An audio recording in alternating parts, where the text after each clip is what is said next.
मेरे बहुत बहुत प्यारे साथियों, आप सभी को डॉक्टर विजय अग्रवाल का बहुत बहुत प्यार भरा नमस्कार। फ्रेंड्स, आज 27 फरवरी 2017 है और आज के इस feis.com के लाइफ मैनेजमेंट में मैं आप सभी का हार्दिक रूप से स्वागत करता हूं। मित्रों, आज के लाइफ मैनेजमेंट के लिए मैंने जो विषय चुना है वह है कॉन्फिडेंस एंड ओवर कॉन्फिडेंस। दरअसल यह विषय मेरा नहीं है, आप लोगों के द्वारा सुझाई गई विषयों की जो लिस्ट है उसी लिस्ट का यह एक विषय जो मैंने चुना है, इसलिए मैंने कहा कि आज के लिए मैंने जो विषय चुना है।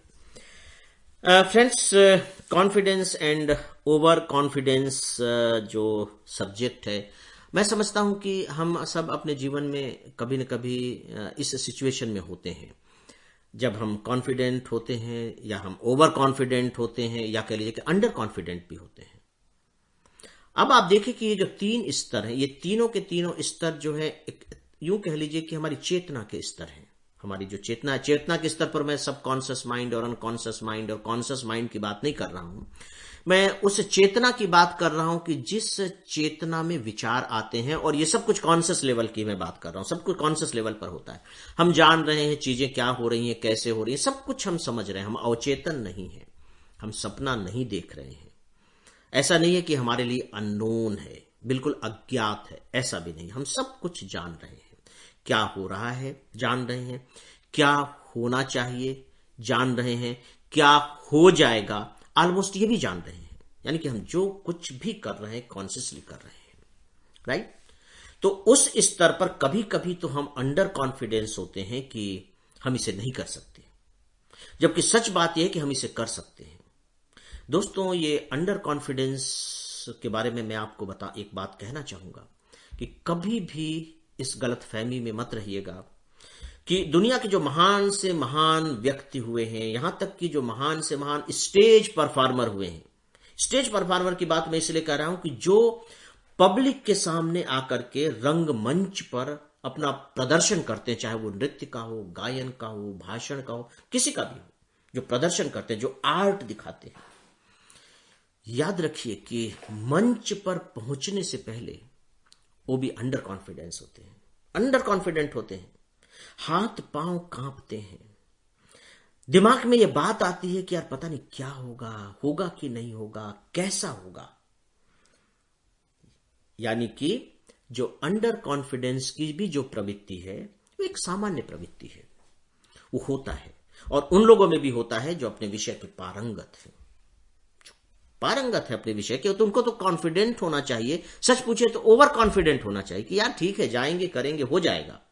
लेकिन ऐसा नहीं होता। अगर वो वास्तव में ईमानदार है तो, जो दूसरों की परवाह ही नहीं कर रहा है, अपनी कला की भी परवाह नहीं है, यार ठीक है चलो बुलाया है, करके देख लेंगे, जैसा होना है हो जाएगा, अपने को क्या फर्क पड़ता है, वो तो फिर बात अलग है। मैं तो एक विशुद्धता की बात कर रहा हूं।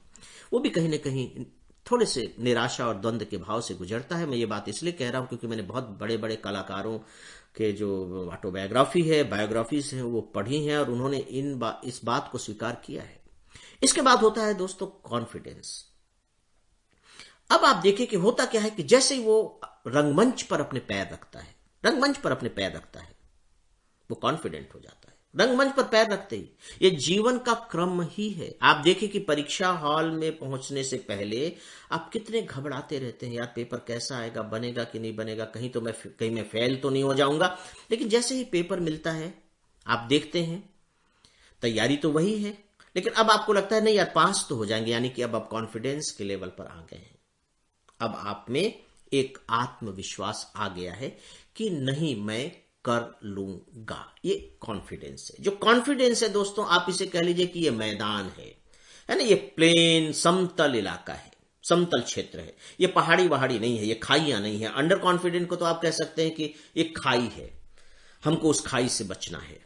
सामने दिखाई दे रही है, हमें आमंत्रित कर रही है, लेकिन हमें उससे बचना है, उसको कूद कर पार करना है और मैदान में पहुंच जाना, यानी कि कॉन्फिडेंस के लेवल पर पहुंच जाना है। और अगर कूदने की क्षमता है तो आप कॉन्फिडेंस के लेवल पर पहुंच जाएंगे। यानी कि आप जो करने जा रहे हैं उसके बारे में आपने पहले से कुछ किया है, तभी वो कॉन्फिडेंस आएगा। कॉन्फिडेंस हवा में नहीं आएगा। अगर कोई गायक जिसने कभी रियाज ही नहीं किया और कहे कि मैं गा के दिखा दूंगा, तो ये ओवर कॉन्फिडेंस है, ओवर कॉन्फिडेंस है।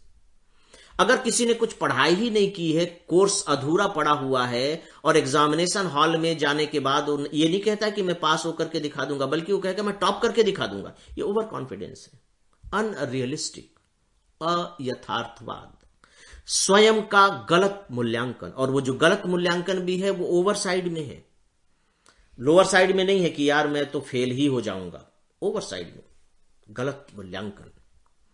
तो दोस्तों, जो मैंने कहा कूदने की क्षमता, तो ये जो कूदने की क्षमता है ये कहां से आती है? अब मैं कॉन्फिडेंस की बात कर रहा हूं कि मैं इस अंडर कॉन्फिडेंस की जो खाई दिखाई दे रही है, इसे जंप करके पार कर जाऊंगा और फिर मैदान में पहुंच जाऊंगा। यानी कि मैं कॉन्फिडेंस वाले हिस्से में पहुंच जाऊंगा और फिर मैं वहां बड़े आराम से अपनी यात्रा करूंगा, आराम से चहलकदमी करूंगा।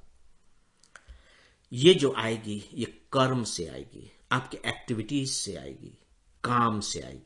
कि यानी जिस काम में आप लगे हुए हैं, जो काम आप कर रहे हैं, वो काम आपने इससे पहले किया है और करते करते उसमें आप थोड़े से सिद्धस्त हो गए हैं। ठीक है, वो कम अधिक हो सकता है, कोई बहुत अधिक सिद्धस्त हो गया हो, निपुण हो गया हो, कोई कम सिद्धस्त है, लेकिन है, किया है।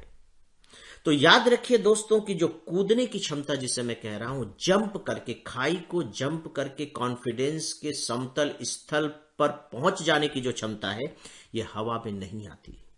ये केवल सोचने से भी नहीं आती, केवल इच्छा रखने से भी नहीं आती। इसका एकमात्र और सिर्फ एकमात्र उपाय है, और वह है करना, जिसे आप कहते हैं कर्म।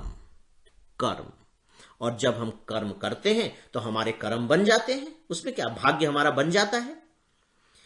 तो दोस्तों, जो इस तरह के लोग होते हैं जो कॉन्फिडेंस की कमी की बात करते हैं, देखिए अब मैं दो बातें यहां आपको बहुत स्पष्ट कर दूं। जो कॉन्फिडेंस की कमी की बात करते हैं, तो एक तो यह है कि किसी चीज को शुरू करने से पहले जो कॉन्फिडेंस की कमी महसूस हो रही है, तो वो एक बहुत ही टेम्परेरी है, वो अस्थायी है, वो खत्म हो जाएगी। जैसे ही आप सामने आएंगे या जो आपको काम करना है करने लगेंगे, तो उस काम को कर ले जाएंगे। दूसरी बात, अगर बिना किए ही आपके अंदर कॉन्फिडेंस है, तो ये कॉन्फिडेंस नहीं है, याद रखिए, ये ओवर कॉन्फिडेंस है। जरूरत से ज्यादा या जितना आपने किया उससे ज्यादा पाने की उम्मीद है, उससे ज्यादा आप बड़ा बढ़ चढ़कर बोल रहे हैं, तो वो ओवर कॉन्फिडेंस है। ये जो ओवर कॉन्फिडेंस है मित्रों, ये ओवर कॉन्फिडेंस कहीं ना कहीं सुपीरियरिटी कॉम्प्लेक्स से जुड़ा हुआ है।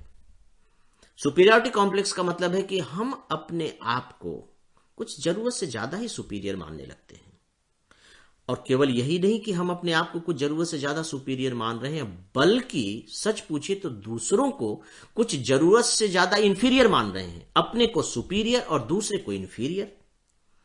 तो जिसमें सुपीरियरिटी ज्यादा होगी उसको तो ये लगेगा ही कि यार मेरे जैसा कोई नहीं, मैं ही श्रेष्ठ हूं, मैं कुछ भी कर सकता हूं। और हो सकता है कि उसकी जिंदगी में कभी कोई ऐसी अचानक घटना घट भी गई हो कि बिना कुछ किए उसको मिल गया हो, एक संयोग हो सकता है। हालांकि ऐसा होता नहीं, लेकिन कभी कभी हो जाता है। तो हो सकता है कि उस संयोग ने जो किसी तरह से हो गया, उसके अंदर ये गलत फहमी पैदा कर दी हो कि मैं तो इस योग्य हूं, मैं तो इस लायक हूं, मैं तो यही हूं, और फिर हमेशा ओवर कॉन्फिडेंस में रहने लगा हो। दोस्तों, जो कॉन्फिडेंस की स्थिति है ये आदर्शतम स्थिति है। याद रखिए, आदर्शतम स्थिति, क्योंकि हिंदी में इसे कहा जाता है आत्मविश्वास।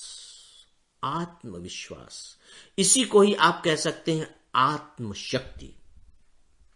जिसमें आत्मविश्वास होगा उसी में ही आत्मशक्ति हो सकती है। याद रखिए, बिना आत्मविश्वास के आत्मशक्ति हो ही नहीं सकती। जो आत्मविश्वास है वो आत्मा की शक्ति की चाबी है, जिसे घुमाने के बाद गाड़ी का इंजन शुरू हो जाता है और गाड़ी चलने लगती है, उसमें गतिशीलता आ जाती है। और ये बहुत बड़ा गुण है, बहुत बड़ा गुण है। मैं कितना भी किसी काम में दक्ष क्यों न हूं, कुशल क्यों न हूं, एक्सपर्ट क्यों न हूं, लेकिन मैं जैसे ही अपना आत्मविश्वास लूज करूंगा, कम करूंगा, महसूस करूंगा कि नहीं नहीं, मुझसे ये नहीं होगा, मेरा कॉन्फिडेंस कमजोर पड़ेगा, मान करके चलिए कि मैं कितना भी एक्सपर्ट हूं, वो चीज गलत हो जाएगी, गलत हो जाएगी। क्योंकि मेरे अंदर का जो मैकेनिज्म है, जो मेरी चेतना है, जो मेरा व्यवहार है, मेरी जो सोच है, आगे जो कुछ होना है, करना है, वो सब के सब गड़बड़ हो जाएंगे, सब के सब असंतुलित हो जाएंगे। आप ये मान करके चलिए कि मेरे अंदर की जमीन हिलने लगी है।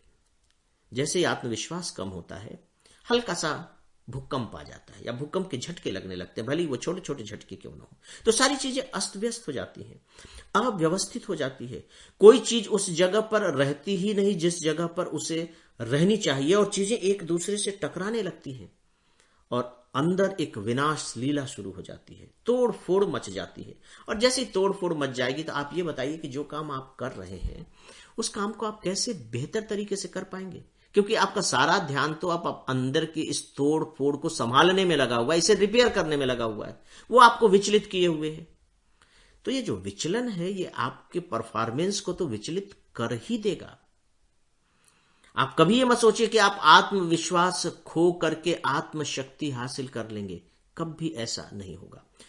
और दोस्तों, जो ओवर कॉन्फिडेंस है, ये तो जहर का घूंट है, जहर का घूंट है। कॉन्फिडेंस जहां अमृत का प्याला है, वहीं ओवर कॉन्फिडेंस आप यूं मान करके चलिए कि जहर की थैली है।